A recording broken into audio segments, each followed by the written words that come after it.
NTPC 2021 में discount का एक क्वेश्चन आया था, बड़ा छोटा सा सवाल है, स्वीट सी अप्रोच है, आप देखिए फटाफट समझ जाएंगे।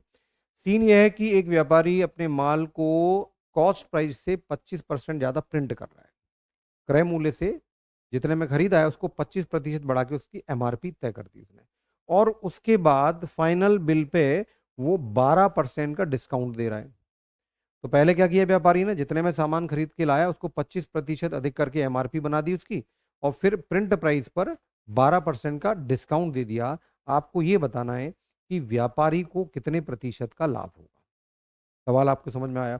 देखिए बड़ी तेजी से इस सवाल को बनाते हैं कि क्रय मूल्य, क्रय मूल्य से कुछ ज्यादा होता है हमारा प्रिंट प्राइस, और प्रिंट प्राइस पर कुछ डिस्काउंट के बाद होता है सेलिंग प्राइस। ये सवाल 100 मान के भी कई लोग करते हैं, कुछ लोग फॉर्मूला यूज करते हैं, कुछ लोग एक्स मान के करते हैं। बट अल्टीमेटली जो तरीका मैं आपको बता रहा हूँ वो बेस्ट अप्रोच है।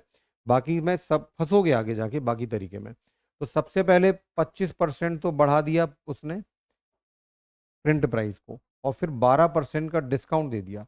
तो देखो क्या होता है, 25% बढ़ाने का मतलब क्या होता है, 100 रुपए का सामान 125 में बेचोगे आप, तो 4 का सामान 5 में, रेशियो निकालोगे तो 4 का सामान आप बेच दोगे 5 में। ये पहला जो वृद्धि की प्रतिशत में उसका हिसाब किताब हुआ।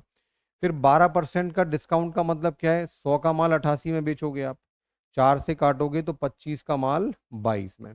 इसका मतलब दूसरी बार क्या किया, 25 रुपए का जो सामान था वो 22 में आपने बेच दिया। ओवरऑल आप देखो 25 चौक 100 रुपए की जो प्रारंभ में बचती थी, 22 पंजे 110 में आपने बेच दी। तो ये हमारा क्या है, ये सीपी है, और ये क्या है हमारा एसपी है। तो 100 का सामान जब 110 में बेचोगे तो आपको लाभ होगा, लाभ कितना होगा, 10 रुपए का लाभ 100 रुपए पर। तो आंसर हो गया आपका 10% का गेन। छोटा सा सवाल था, आसानी से समझ लिया। इस सवाल को कुछ लोग कहते हैं ये फॉर्मूला भी लगा लो, x+y+xy/100। ये फॉर्मूला कब लगता है, दो क्रमागत प्रतिशत परिवर्तन, दो सक्सेसिव चेंज के इक्वलेंट एक चेंज निकालना हो।